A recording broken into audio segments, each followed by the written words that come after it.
हिमालय की सबसे कठिन घाटियों में एक ऐसा गांव छुपा है जहां पहुंचना ही अपने आप में एक परीक्षा है। बड़ा भंगाल, जहां ना सड़कें हैं, ना नेटवर्क और ना ही आधुनिक दुनिया का कोई सहारा। फिर भी यहां ऐसे लोग रहते हैं जो प्रकृति, मौसम और पहाड़ तीनों को चुनौती देकर अपनी जिंदगी जीते हैं। यहाँ हर दिन एक संघर्ष है और हर इंसान अपने आप में एक कहानी है। फिल्मी स्पॉट पर हम ऐसी ही असली सर्वाइवल और मिस्ट्री कहानियां लाते हैं जो आपको अंदर तक हिला देती हैं। अगर आपने अभी तक सब्सक्राइब नहीं किया तो आप सच में बहुत कुछ मिस कर रहे हैं। अभी सब्सक्राइब करें, क्योंकि यहाँ हर कहानी एक नया इम्तिहान होती है।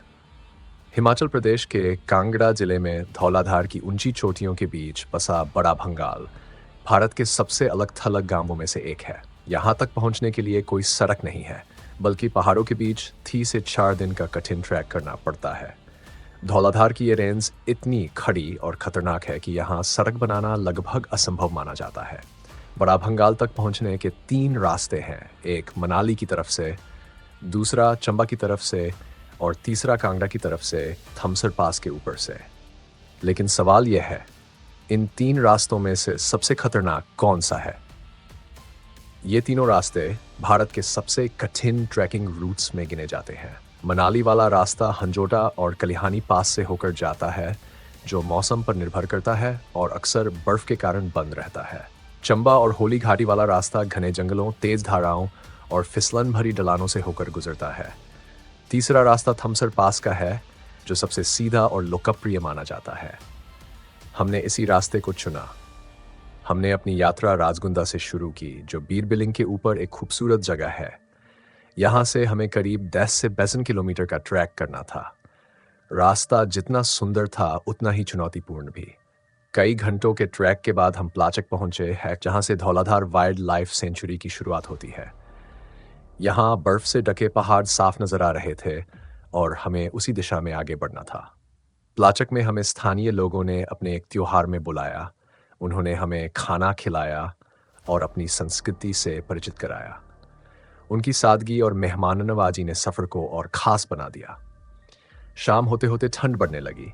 हमने लकड़ियाँ इकट्ठी करके आग जलाई, टेंट लगाया और वहीं रुकने का फैसला किया। अगली सुबह हम फिर आगे बढ़े, लेकिन रास्ता अब पहले जैसा नहीं था। भारी बारिश और भूस्खलन की वजह से कई रास्ते टूट चुके थे। कहीं ग्लेशियर के ऊपर चलना पड़ा तो कहीं नदी के बीच से गुजरना पड़ा। एक जगह तो हालत इतनी खराब हो गई कि मैं नदी में गिरते गिरते बचा। आखिरकार हम पनाटू पहुंचे, जहां एक सुनसान जाबे में रात बिताई। चारों तरफ सन्नाटा था और ठंड हड्डियों तक पहुंच रही थी। अगले दिन हमारा लक्ष्य था थमसर पास को पार करना। शुरुआत में रास्ता साफ था, लेकिन जैसे हम ऊपर पहुंचे हालात पूरी तरह बदल गए। सामने 5-6 फीट गहरी बर्फ थी, रास्ता गायब था और नीचे की बर्फ खोखली थी। हर कदम खतरे से भरा हुआ था। शाम हो रही थी और हमारे पास फैसला लेने के लिए बहुत कम समय था, आगे बढ़ें या वापस लौट जाएं। आखिरकार हमने वापस लौटने का फैसला किया, क्योंकि यहाँ एक छोटी सी गलती भी जानलेवा साबित हो सकती थी। वापसी का सफ़र बेहद कठिन था। तापमान 5 डिग्री तक गिर चुका था और शरीर जवाब देने लगा था। हमें रास्ते में ही एक चट्टान के पास टेंट लगाकर रात बितानी पड़ी। कुछ दिनों बाद मैंने फिर से कोशिश की, इस बार चंबा की तरफ से। लंबा सफ़र तय करने के बाद मैं धरा गांव पहुंचा, जहां एक पारंपरिक लकड़ी के घर में ठहरा। यहाँ के घर बिना सीमेंट और ईंट के बनाए जाते हैं और सर्दियों में ज़्यादातर लोग नीचे के इलाकों में चले जाते हैं। अगले दिन मैं बड़ा भंगाल की ओर निकल पड़ा। रास्ता सुनसान था, बीच में कोई गांव नहीं था।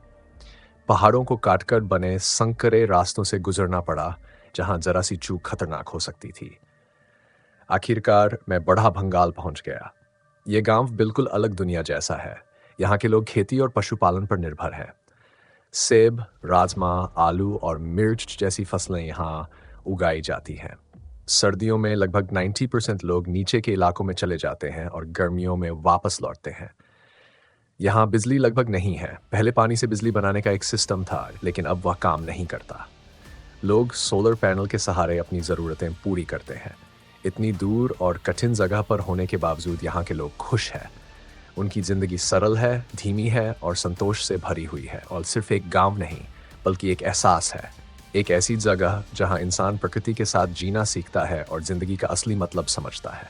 लेकिन सबसे हैरानी की बात यह है, इतनी कठिन जगह होने के बावजूद लोग खुश हैं क्योंकि यहाँ ज़िंदगी सरल है, धीमी है और असली है। अब असली सवाल यह है, क्या आप ऐसी जगह रहना चाहेंगे? बड़ा भंगाल सिर्फ एक गाँव नहीं, बल्कि एक एहसास है, जहाँ इंसान प्रकृति के साथ जीना सीखता है और ज़िंदगी का असली मतलब समझता है। लाइक करें, शेयर करें और कमेंट में अपने जवाब ज़रूर दें। और हाँ, अगर आपको मौका मिले, तो क्या आप बड़ा भंगाल तक का सफ़र करेंगे?